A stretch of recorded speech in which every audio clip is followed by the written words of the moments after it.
Bueno, buenas tardes, bienvenidos, bienvenidas. Gracias a todos y a todas por la asistencia y vuestra participación en este acto de la presentación del libro de Alberto. Y, sobre todo, agradeceros que os hayamos prácticamente despertado de la siesta a esta hora un tanto intempestiva, en la que parece que hemos perdido el juicio, convocar a esta hora. Muchísimas gracias, insisto. Pero ¿quién ha dicho que queramos estar en nuestro sano juicio? Dependiendo de quién esté dictando los criterios para establecer cuál es el buen juicio y cuál es el mal juicio, si son ellos los que nos gobiernan o los que hacen oposición los que dictan el buen juicio, creo que los tres aquí sentados no estamos en nuestro buen juicio. Y hablando de juicios, nos acompaña el juez Elpidio Silva, juez juzgado y perseguido precisamente por hacer justicia, como tantos otros jueces de nuestra democracia, Garzón, Ruz, que están siendo sometidos a una persecución pública y también incluso privada. No hay ninguna sociedad que haya sido incapaz de rebelarse frente a la injusticia cometida por el poder de manera sistemática contra ella, que haya conservado el buen juicio. Es, por tanto, esta una sociedad enferma si no defiende la justicia. Es una sociedad enferma de manera terminal o hay cura para nuestra sociedad y para nuestra democracia. Alberto nos presenta un libro donde hace un diagnóstico, órgano por órgano, institución por institución, de este enfermo que se nos presenta como la democracia. De hecho, el mismo título presenta ya la paradoja, democracia contra la democracia. Alberto y yo, si me permitís, esta pequeña reseña personal, provenimos de tradiciones ideológicas distintas. Él es un socialdemócrata convencido, yo soy una socialista libertaria convencida. Sin embargo, habitamos en el mismo espacio político, en el mismo partido político, desde posiciones distintas. Pero, por avatares, hemos ido confluyendo y encontrándonos en la misma encrucijada. Nos hemos encontrado con las mismas preguntas y, como explica Alberto en el libro, hemos encontrado las mismas respuestas. Para la democracia, más democracia. No pueden convivir órganos en la democracia que no sean democráticos. No puede haber situaciones no democráticas dentro de la democracia. No puede haber partidos no democráticos en una democracia. Así que el síntoma es que no hay democracia, la receta para la democracia es más democracia. Alberto, con rigor y, desde luego, desde una perspectiva muy cercana, porque la conoce y la practica, nos enseña cuáles son los puntos de debilidad donde hay que actuar para imprimir más democracia a la democracia. Quiero agradeceros vuestra asistencia, quiero agradecer a la editorial Lapsus Calami, quien publica el libro y de cuya colección Pensamiento Crítico soy directora, que nos ceda espacios críticos de pensamiento, no me gusta la palabra, pero de pensamiento alternativo frente a una realidad que nos es común.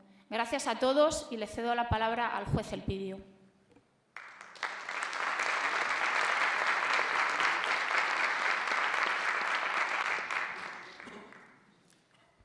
Buenas tardes. Bueno, yo como llevo ya un tiempo que no tengo muy claro lo que son los horarios y todo este tipo de temas, asumo plenamente la responsabilidad de la convocatoria a esta hora. Sinceramente no la veo una hora ni buena ni mala, la veo muy buena, como podría ser cualquier otra. Yo creo que cualquier momento es bueno para celebrar y hoy estamos celebrando. Esta es una paradoja interesante en estos tiempos difíciles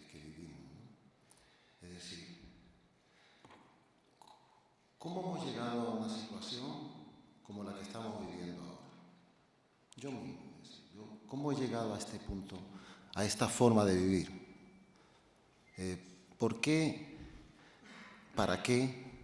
¿Cómo se explica que un país importante dentro del concierto de los países de nuestro entorno, España, trate de esta forma a sus ciudadanos y a sus ciudadanas? ¿Cómo es posible que haya tanta gente con 20 años, alumnos míos que me preguntan, ¿esto tiene solución? Y lo preguntan de verdad, lo preguntan con alarma, con muchísima preocupación. Alumnos de 19, 20, 21 años, y esto es una sombra larga, es una sombra cada vez más negra que llega prácticamente hasta los 40 años. Personas que no saben exactamente si van a trabajar, si no van a trabajar, en qué condiciones, bajo qué parámetros. Yo creo que ahora mismo no hay ninguna ciudadana, ningún ciudadano de 20 años de edad en España que piense que va a cobrar una pensión. Y en ese sentido podríamos decir que hemos perdido el norte. No sé si hemos perdido el juicio, pero el norte sí. Yo espero que nunca perdamos ningún juicio. Es decir, de todas las querellas que hay que montarle a los corruptos, yo espero que las ganemos todas. Es más, yo estoy seguro que por lo menos las que yo planteé las voy a ganar.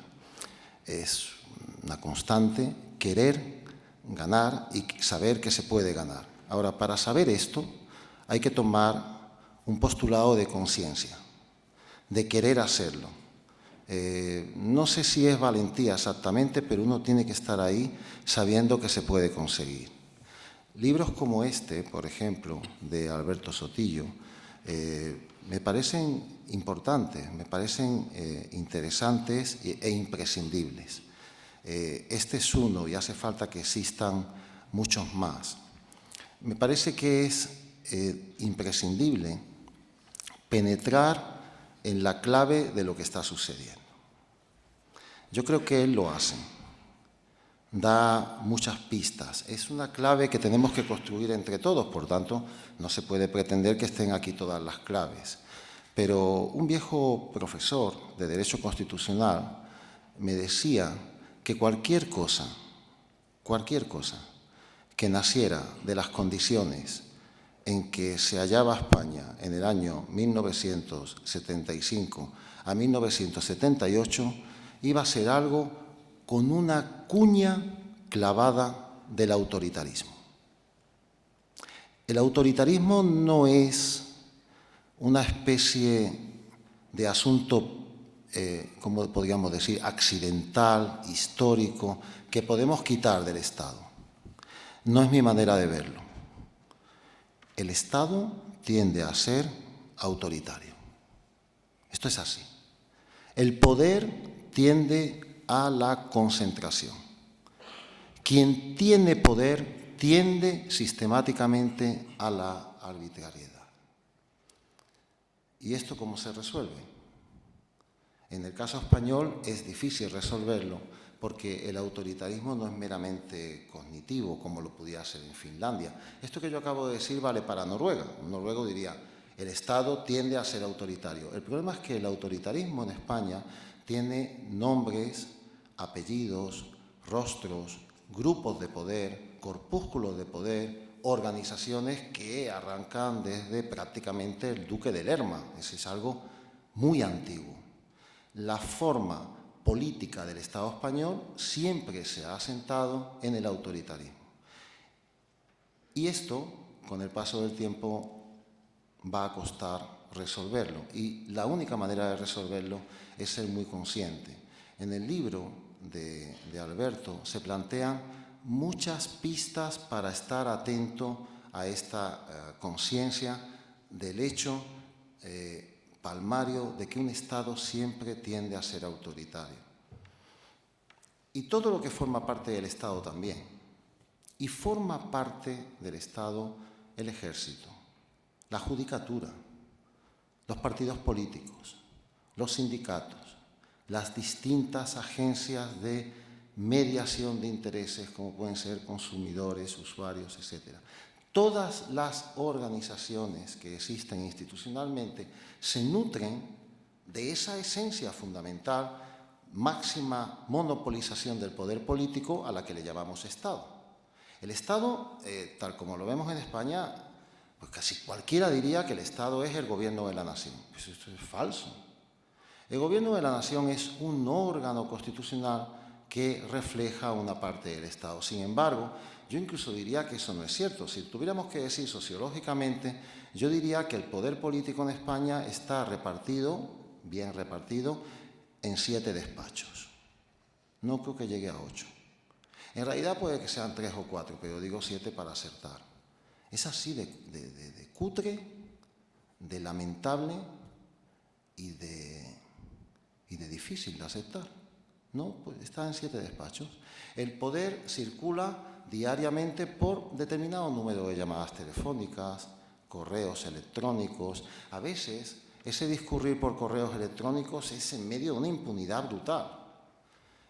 A mí, por ejemplo, yo estuve en una causa penal interviniendo correos electrónicos y alguien se atrevió a decir que eran correos íntimos. Bueno, mire usted, desde luego es íntimo porque discurre en la intimidad, pero no es íntimo porque trate propiamente de la intimidad de las personas. Cuando un correo está vendiendo a una institución, cuando un correo a través de él se está prácticamente vendiendo una parte de la legitimidad corporativa de un país, esto nunca puede ser íntimo. El título, Democracia contra la democracia, me parece oportuno. ¿Por qué? Porque el corrupto ha aprendido a camuflarse. El corrupto vive en madrigueras. Y yo a todo esto, que realmente se opone a la democracia, le llamo corrupción.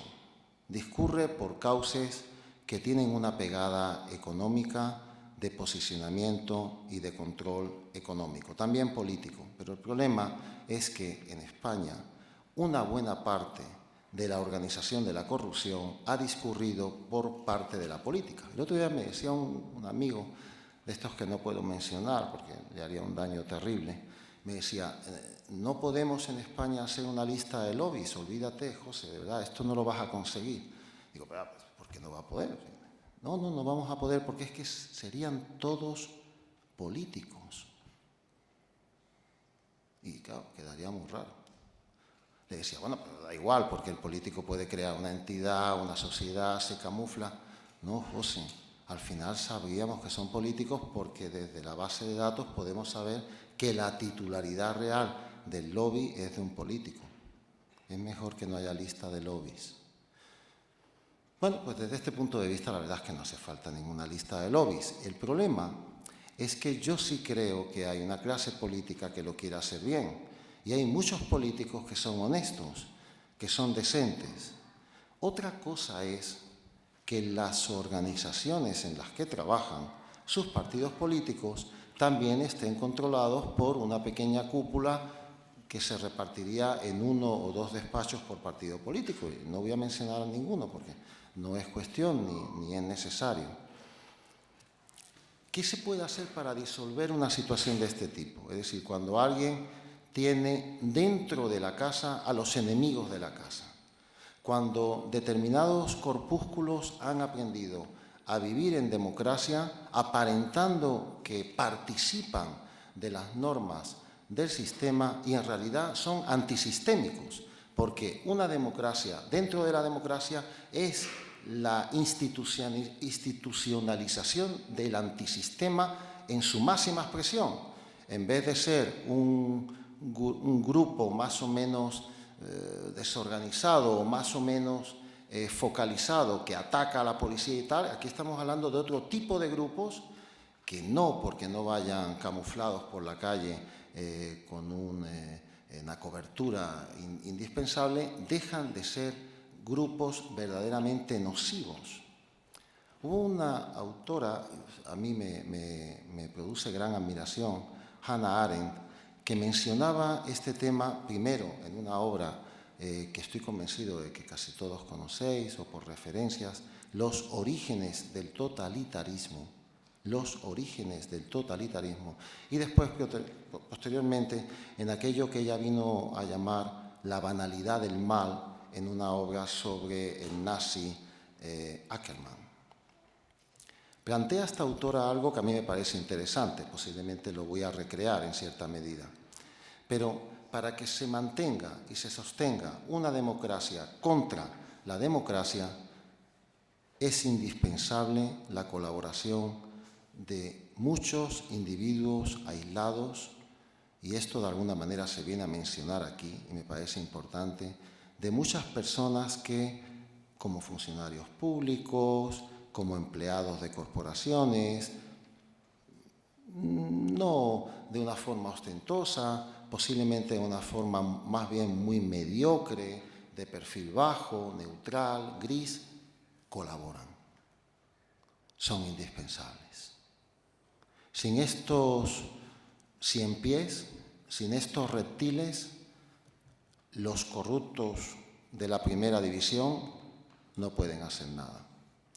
Por tanto, la única forma que tenemos de revisar esto es a través de lo más profundo de la red social, de las plataformas ciudadanas, y de adentrarnos en una conciencia que empieza a decir, basta ya, esto no lo voy a hacer. Mira, perdona, eres mi subdirector general o eres mi director general, pero yo no voy a hacer esta orden ministerial, me la has encargado, la tengo que redactar, no la voy a hacer. Oye, perdona, yo no voy a dejar a esta persona en libertad, deja de llamarme por teléfono, no le voy a dejar en libertad. Señoría, esto que usted me está ordenando no lo voy a hacer. Oiga, perdone, usted es el jefe de riesgo de esta empresa, pero yo no veo que esta sea la actividad que tenga que acometer el día de hoy. Tenemos que aprender a decir no, porque en cierto modo las ciudadanas y ciudadanos españoles nos hemos convertido en seres maltratados, y la base del maltratado es decir que no. Hasta aquí hemos llegado. Pase lo que pase, me opongo a esto. Hasta que eso no empiece a suceder, no empezaremos a respirar. Y creo que la obra de Alberto es una gran invitación a penetrar en muchos canales por los que eso es posible. Toca prácticamente todos los temas esenciales del estado de la cuestión, y en ese sentido me parece un trabajo muy digno, muy encomiable y que debe ser tenido en cuenta. Muchas gracias.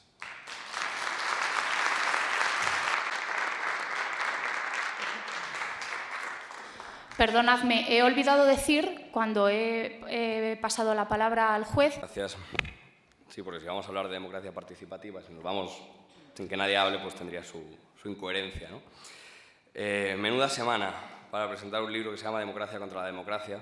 Complicado, tan cerca de las Cortes, todavía están las vallas por cuántos ciudadanos han pasado recordando al que algunos llaman primer presidente de la democracia. Bueno, es el primer presidente de la democracia después de la dictadura, ¿no? Entendemos que había presidentes de la democracia antes, pero sin duda es complicado cuando llegas a una semana, sabes que va a salir un libro que se llama Democracia contra la democracia, y pasa lo que ha pasado. Yo he tenido que rebuscar qué he puesto yo sobre Adolfo Suárez, Dios mío, qué puse hace 5 meses y cómo se va a interpretar ahora. Creo que más o menos aguanta bien el tiempo porque se ha escrito con sinceridad. Pero vamos, gracias a todos, que es lo importante. Gracias por estar aquí, cada uno de vosotros. Para mí de verdad que es muy emocionante poder veros a todos, poder ver vuestras caras y que hayáis respondido a la llamada de esta manera, de verdad. Muchas gracias. Gracias, Sandra, por la presentación. Gracias, Elpidio, por tus palabras y por querer estar aquí, por todo lo que estás tratando de hacer fuera de aquí, que tiene una importancia doble. Dices que no hay que perder ningún juicio, que así sea.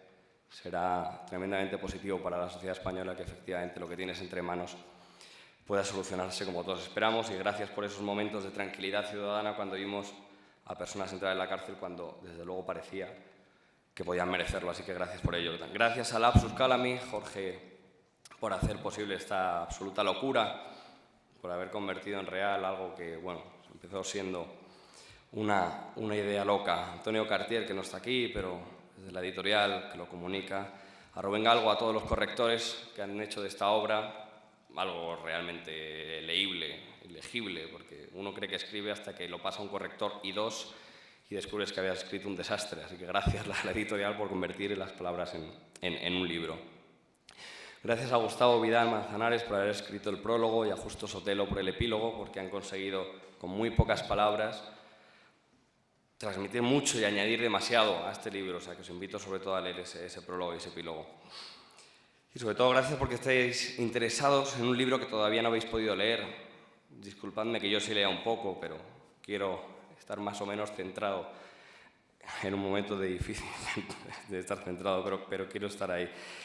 Y espero que al salir de esta sala pues ya esté ese libro en vuestras manos y que os pueda acompañar esta noche. Eso sería maravilloso. Quienes me conocen saben que suelo ir a las presentaciones de los libros y no compro el libro hasta que he leído, hasta que he escuchado a quien hace la presentación, esperando que sea quien lo ha escrito el que me convenza para comprarlo. Aquí ha sido un poco forzado, pero no es irrelevante. Y supongo que la editorial me matará, pero espero que sea también en este momento así. Que sea yo quien os pueda convencer o no de comprar ese libro, aunque algunos os habéis adelantado, lo cual agradezco especialmente. Gracias a mi familia, que desde las primeras correcciones no formales, pero sí humanas, han conseguido también que llegue hasta aquí y que todos y cada uno de vosotros que estéis aquí también es posible gracias a ellos. Gracias por esta magnífica compañía en un lugar donde hasta las paredes, testigos de una historia real, de una España tremendamente crucial, añaden más presión al orador. Por si hubiera poca presión, pues también tenemos las paredes recordándonos dónde estamos y por qué estamos aquí. Cuando abran el libro van a encontrar un primer capítulo que en realidad fue escrito el último. No es nada alentador, además, que se llame ¿pero esto qué es? Pero les aseguro que encontrarán el sentido seguramente al final, lo cual es un sinsentido, pero créanme que van a saber por qué es así. Y es un sinsentido porque ¿cómo se empieza una obra diciendo esto qué es? Efectivamente. Luego va a continuar con un vuestra democracia. Es bastante negativo, pero por eso había que escribir una primera parte positiva antes. Y es importante ese capítulo 0, porque con un título que es Democracia contra la democracia, una reseña del libro que explica que en él se analiza estamento por estamento e institución por institución las debilidades del sistema democrático hasta el punto de ponerlo en serio riesgo, sumado a la obra de arte que van a ver en la portada, que es obra de Mauro Bravo, muchas gracias, y que nos resume perfectamente cómo un voto pulcro, transparente, acaba en las manos más oscuras, representando cómo una mala democracia convierte los sobres para votar en sobres que se vuelven negros en determinadas manos, en sobres que pasan de tener votos a sobres que pasan a tener sobres, pasan a tener billetes, bueno, me quedo con los sobres, en sobres donde lo que uno vota y lo que hace el que ha recibido ese voto pocas veces tienen nada que ver. Todo ese negativismo del título, de la reseña, de la portada del libro, con el que desgraciadamente convivimos, no es más que una realidad en la que estamos, pero merecía unas líneas previas donde se diese un impulso para recalcar, como ha dicho Sandra, que el camino que tenemos que seguir es el de mejorar la democracia, el de creer en su capacidad como organización de poder político y la necesidad de que todos los errores que se analizan en el libro deben estimularnos para corregirlos y ampliarlos, apostar por una democracia, sabiendo los parámetros que han faltado y que han fallado para ampliarlos. Transparencia, elección directa, procesos revocatorios, la lista es larga, participación política, toma de decisiones abiertas, listas abiertas, responsabilidad política, independencia política de los poderes económicos, separación de poderes, limitación de mandatos y dos de las claves que permítame que les dedique ahora un poco más de atención. Un modelo de país común y unos partidos políticos, perdonadme, pero muy diferentes a los que tenemos ahora. Tenemos unos partidos políticos absolutamente transformados. Sabemos que nos dirán que no se puede, porque ya nos lo han dicho muchas veces. Sabemos que hablarán de políticas de Estado, y hoy lo estamos viendo. Hablarán de que escuchemos más sobre pactos de Estado, nos hablarán y nos repetirán de la necesaria consenso y puesta en común de ideas, pero sin hablarnos de por qué ni de cómo serán esos consensos, simplemente el consenso. Por el consenso, desde luego, esta semana lo hemos escuchado y lo seguiremos escuchando. Tendrán razón aquellos que nos lo dicen, si les creemos, Si les creemos, tendrán razón aquellos que aseguran que no se puede poner en marcha una democracia nueva con tales mejoras y mecanismos de control del poder. Que es irreal pensar que la ciudadanía pueda tomar las riendas de una política diaria y que confiemos en seguir así, con su promesa, eso sí, de que nos escucharán más y que vendrán a nuestros barrios. Ahora alguno se preguntará, ¿dónde viven? ¿En qué barrios viven esos políticos? Si es que van a venir a los nuestros. Si es que nos prometen que van a venir a vernos, pues viven exactamente en los mismos barrios que vivimos nosotros, puerta con puerta. Pero algunos, y voy a recalcar mucho el algunos, porque afortunadamente no todo está perdido, algunos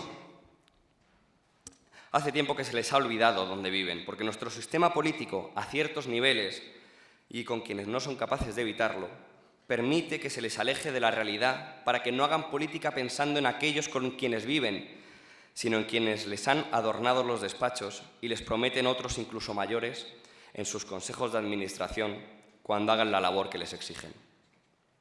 Esos políticos, los que no han entendido cuál era su función, los que se dejaron alejar por seguir un brillo dorado que a modo de zanahoria muchos les pusieron, son los que prometerán escuchar y acercarse, sin darse cuenta de que ya no podrán hacerlo, que ya es demasiado tarde. Aquellos políticos que prometan hacer lo que deberían hacer como políticos son aquellos que jamás podrán volver a hacerlo porque la ciudadanía se ha dado cuenta de que el político que promete lo que no está haciendo solamente puede prometerlo y no hacerlo. Frase también especialmente simbólica en estos días. Les invito a no confiar en esos políticos, evidentemente, y en el libro encontrarán claves para reconocerlos rápidamente. Hay demasiados buenos políticos, la mayoría a nivel local, cobrando sueldos muy escasos o en demasiadas ocasiones sin sueldo alguno, que sí trabajan para la ciudadanía, como para que perdamos más tiempo con quienes fueron políticos, pero ahora no son más que gerentes de unos intereses que no les son propios. Ya saben que políticos son los que les están diciendo que no se puede, que es imposible renovar la democracia, que es imposible refundar los partidos, que las utopías son bonitas pero inalcanzables. Van a ser esos mismos políticos. Sus intereses, los de estos políticos, por llamarlos por lo que hacen, pero no por lo que son, no por lo que sienten, no por lo que deberían transmitirnos, nada tienen que ver con los nuestros.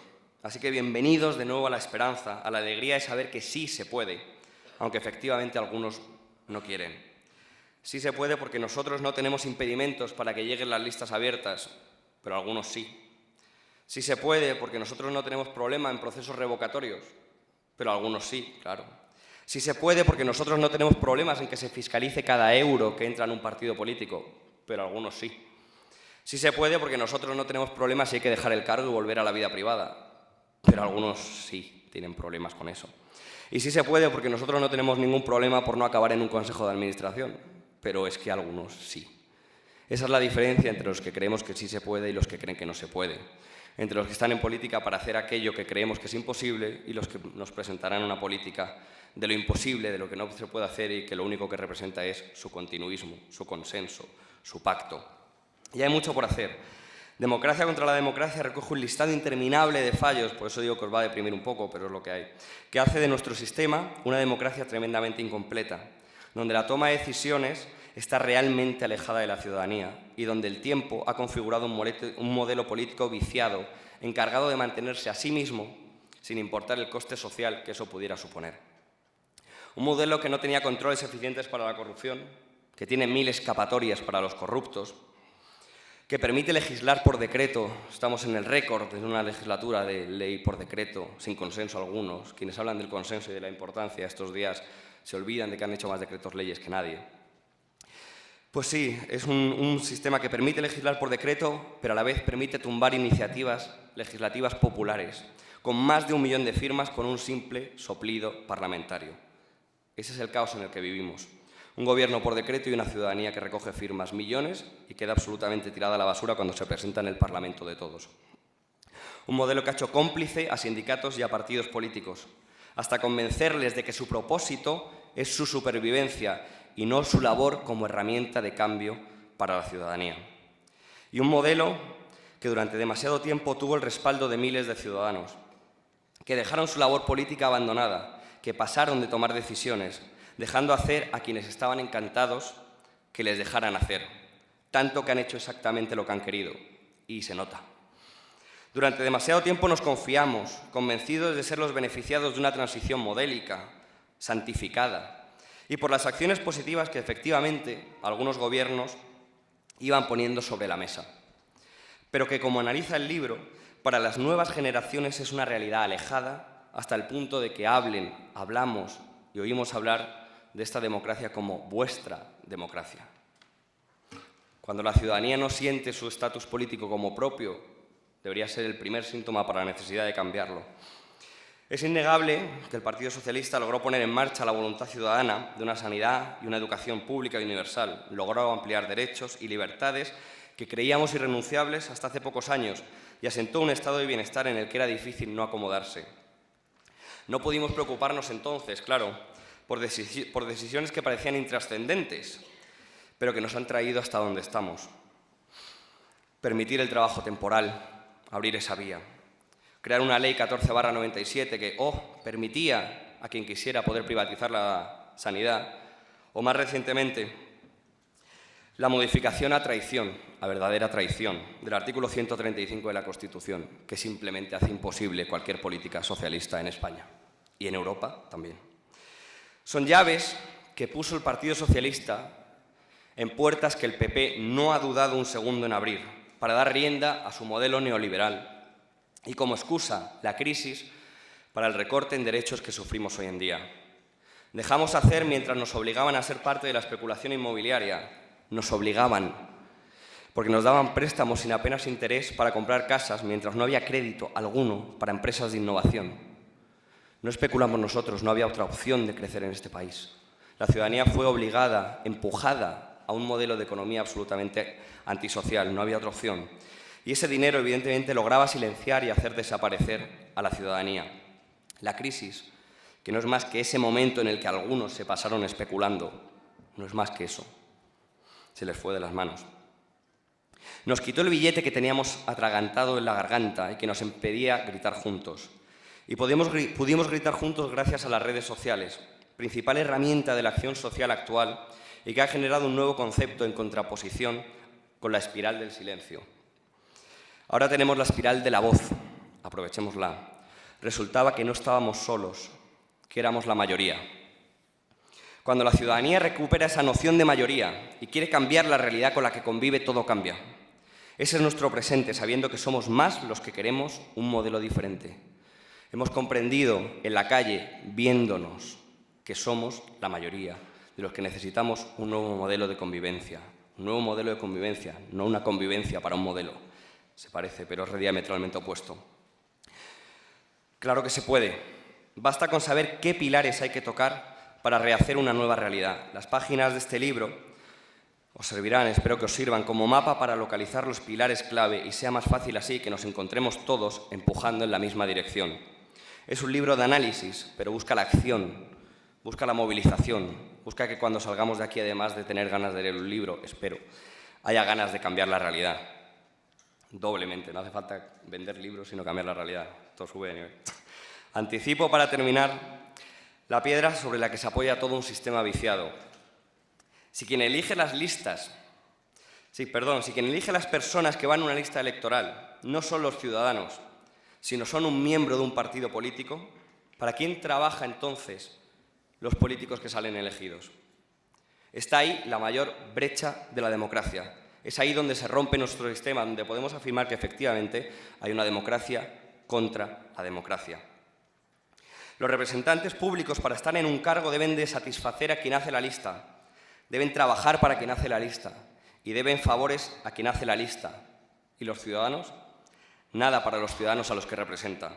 Aquel grito del 15M que todavía nos retumba, precisamente porque está de nuevo a pocos metros de aquí, volviendo a sol, ese grito que nos decía no nos representan, se basa precisamente en que efectivamente no nos representan.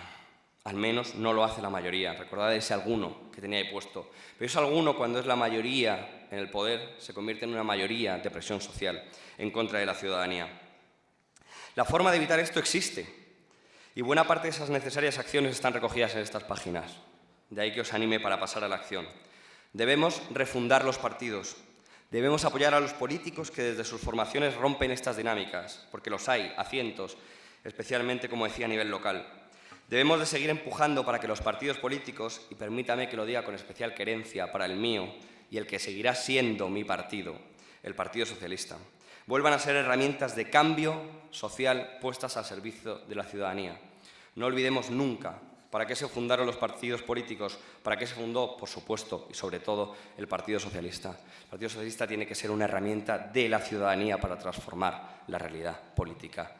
No, todo lo contrario. Volvamos a ser útiles a quienes pedimos su voto y no a quienes nos hacen pedir el voto a nosotros para ser los gestores de una realidad que nos es lejana, ajena y contradictoria. Dejemos de querer ser los que gobiernen, sea como sea, para gestionar un modelo que es contrario a aquel en el que creemos. No se trata de estar en el poder por estar en el poder, se trata de devolver esa capacidad de gobierno a la ciudadanía, reformando y ampliando la participación política y haciendo de nuestra democracia una verdadera herramienta de todos. Será entonces cuando podamos construir juntos un modelo de país, cuando España vuelva a ser atrayente para sus propios ciudadanos, para todos, para los que se quieren ir, para los que les obligan a irse, cuando recupere a todas esas personas que ha enviado forzosamente al exilio. Debemos crear juntos un futuro, no un parche tras otro, que es lo que hasta ahora hemos vivido. Nos tocará decidir si queremos energías renovables o no, si queremos una educación pública de calidad o si la queremos privada para que solamente vayan unas personas muy selectas, si queremos seguir manteniendo una corona tan opaca que perdió su brillo o si queremos, pero digámoslo con rotundidad, no en el alma, sino de palabra y de acción, una tercera república. Recuperemos la